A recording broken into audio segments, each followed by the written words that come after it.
Iyak ang China sa balitang ito. 100 bangkang papunta sa Scarborough Shoal hindi mapigilan. Talagang hindi makapalag ang mga Chinese. Dito nais iparating ng mga Pilipinong mangingisda na atin ang West Philippine Sea.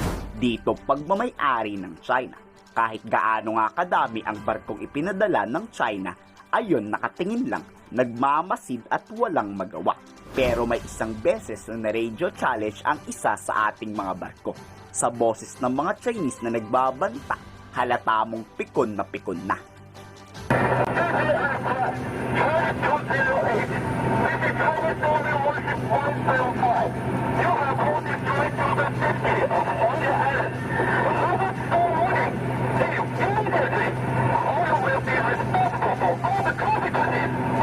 Kahit ang Chinese Foreign Ministry wala nang magawa. Anong sagot ng China? Ayun, pagbabanta na naman. Puro pagbabanta lang ang China, mga duwag naman. Dito muling sinisisi ang Pilipinas na inaabuso raw ng ating bansa ang napagkasunduan noong 2016. Yes, 2016. Panahon yan ni Duterte. Nangako raw ang Pilipinas na lilimitahan ang pangingisda ng mga Pilipino. Grabe ang panahon ni Digong sobrang katraidoran na. 2016年就菲律宾少量小型渔船在黄岩岛附近海域正常捕鱼活动，并进行管理和监督。如果菲方滥用中方的善意，侵犯中国领土主权和管辖权，中方将依法维权反制，相关责任和后果完全由菲方承担。 Alam nyo ba't di makapag-water cannon ang China? Mga sibilyang kasi yan at hindi gobyerno ang kumikilos. At pag direktang umatake ang China, posibleng agad na umatake rin ang US pabalik. Ibig sabihin, mas mabilis ma-activate ang Mutual Defense Treaty.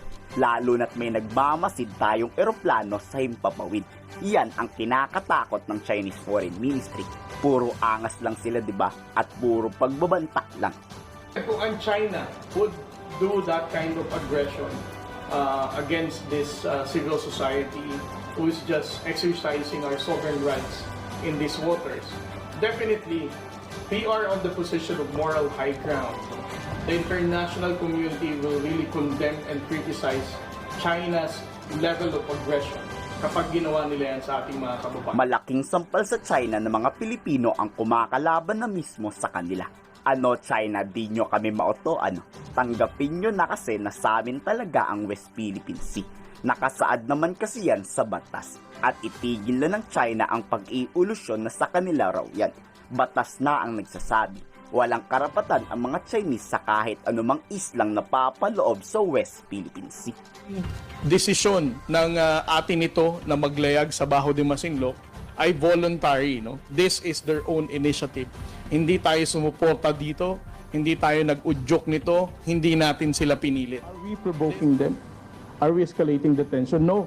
They are the ones escalating the tension. I think it's a wrong lens to see that the civil society is the one provoking China.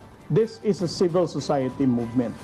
And they are just enjoying what is written on the international law on what are entitled to them as Filipino people.